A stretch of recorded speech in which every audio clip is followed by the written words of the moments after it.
আসসালামু আলাইকুম ভিউয়ার্স, আশা করি সবাই ভালো আছেন। ভিউয়ার্স, প্রতিদিনে আজকে নতুন আরেকটি বিষয় নিয়ে আপনাদের সাথে আছি।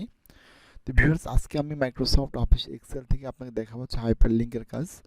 আপনারা থাম্বনেল দেখে বুঝতে পেরেছেন যে আজকে হাইপার লিঙ্কের কাজটা দেখানো হবে। হাইপার লিঙ্কের কাজের সাথে আমি আর বেশ কিছু কাজ আজকে আপনাদের বোনাস হিসেবে দেখাই দিব। তো ভিউয়ার্স, হাইপার লিঙ্কের কাজ হচ্ছে লিঙ্ক তৈরি করা। আর লিঙ্ক মানে কি সংযুক্ত করা, মানে একটা ডকুমেন্টের সাথে আরেকটা ডকুমেন্টকে জুড়ে দেয়া। তো ভিউয়ার্স, এই কাজটা আমরা কিভাবে করতে পারি সেই বিষয়টা এখন আমরা দেখব।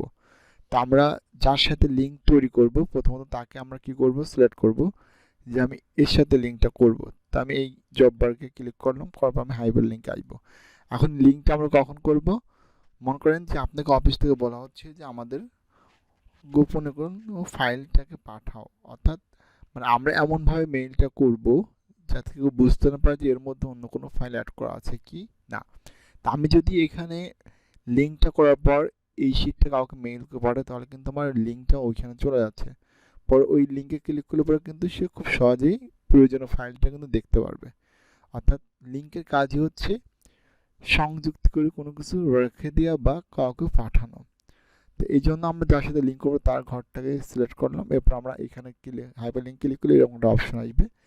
আসার পরে আমরা আমাদের প্রয়োজনীয় ফাইলটা কোথায় রেখেছি সেই ফাইলটাকে এখানে অ্যাড করতে হবে। এই জন্য আমরা আসবো কোথায়, ব্রাউজ কম্পিউটার আসবো।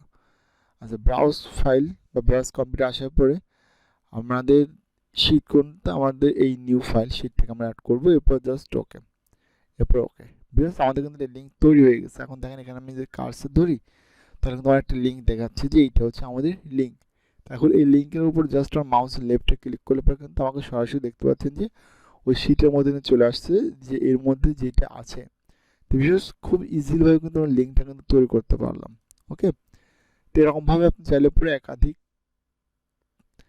লিঙ্ক কিন্তু তৈরি করতে পারবেন আপনার প্রয়োজন সাপেক্ষে। আর যে লিঙ্কটা আপনি তৈরি করেছেন যদি এই লিঙ্কটা রাখতে না চান তাহলে যেটা করবেন, এই লিঙ্কের উপর জাস্ট কার্সর রেখে মাউসের রাইটে ক্লিক করবেন। এরপর নিচে লেখা আছে রিমুভ হাইপার লিঙ্ক। এই রিমুভ হাইপার লিঙ্কে ক্লিক করলে পরে আমাদের হাইপার লিঙ্কটা রিমুভ হয়ে যাবে।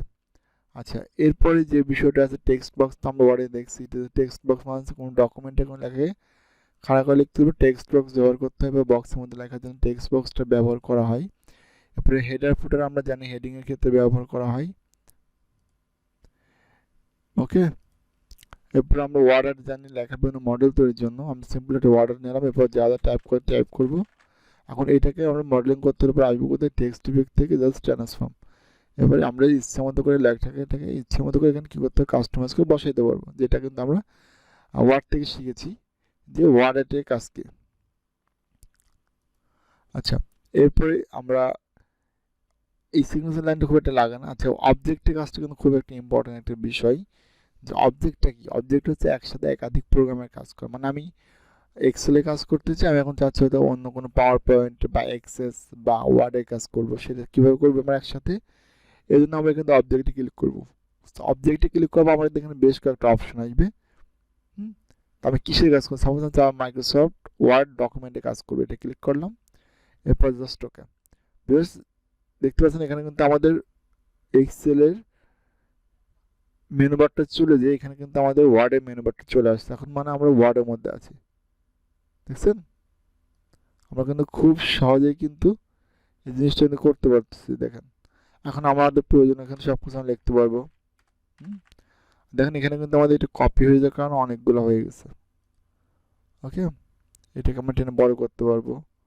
এই দেখেন, বোঝা গেছে? পুরো এখানে আমরা ইচ্ছা মতো কাজ করতে পারবো। যে আমাদের যে এখানে যে ওয়ার্কশিটটা আছে এই শিটটা আমরা রাখবো না, আমরা এক্সেল এ ফেরত যাবো। তাহলে যেটা করবেন যে আমরা জাস্ট এই এক্স এর মধ্যে ক্লিক করবো, তাহলে কিন্তু আমরা ওই এক্স এর মধ্যে চলে আসছি। আবার যদি আমরা ওয়ার্ডের মধ্যে আসতে ওয়ার্ডের মধ্যে ডাবল ক্লিক করলে আবার আমরা ওয়ার্ডে ফেরত আসবো। আর যদি এই ওয়ার্ডে যেটা আসছে যদি এটা আপনারা রাখতে না চান তাহলে যেটা করবেন, প্রথমত ভিতর লেখাগুলো কেটে দিবেন, ব্যাক স্পেসে কেটে দিবেন। কেটে দেওয়ার পরে বাইরে ক্লিক করবেন, এরপরে এখানে একটা ক্লিক করবে, জাস্ট ডিলিট বাটন প্রেস করুন, দেখবেন যে আপনার ওই ওয়ার্ড অবজেক্টের মাধ্যমে যে ওয়ার্ড শিটটা নিয়েছিলাম সেটা কিন্তু এখান থেকে ডিলিট হয়ে গেছে। তো ভিউয়ার্স, ইকুয়েশনের কাজ হচ্ছে অঙ্ক তৈরি কাজ, যেটা আমরা ওয়ার্ডে শিখেছি। যারা ভিডিওগুলো দেখেন অবশ্যই ভিডিওগুলো দেখবেন। আর আগের ভিডিওগুলো দেখতে হলে পরে আমাদের এই ভিডিও ডেসক্রিপশনে জব কোর্সের প্লেলিস্ট দেওয়া থাকবে, সেখানে ক্লিক করলে পরে খুব সহজে কিন্তু আপনি কাজগুলো দেখতে পারবেন। এবং খুব সহজে ঘরে বসে শিখতে পারবেন। এরপরে সিম্বল মানে প্রতীক, যেগুলো আমরা ওয়ার্ড থেকে শিখেছি। তো ভিউয়ার্স, আমি আবারও বলতেছি, যারা এখন আগের ভিডিওগুলো দেখেননি অবশ্যই আগের ভিডিওগুলো দেখে নেবেন। দেখলে পরে ঘরে বসে খুব সহজে কম্পিউটার অফিস অ্যাপ্লিকেশন কোর্সের কাজগুলো শিখতে পারবেন, যেটা বর্তমানে খুবই গুরুত্বপূর্ণ একটা বিষয়। তো ভিউয়ার্স, যদি আজকে ভিডিওটা আপনার ভালো লাগে তাহলে অবশ্যই একটি লাইক করবেন, আর অবশ্যই আমাদের ইউটিউব চ্যানেলটিকে সাবস্ক্রাইব করে পাশে থাকবেন। তো সবাই ভালো থাকবেন, সুস্থ থাকবেন। পরবর্তীতে দেখা হচ্ছে নতুন কোনো ভিডিও নিয়ে।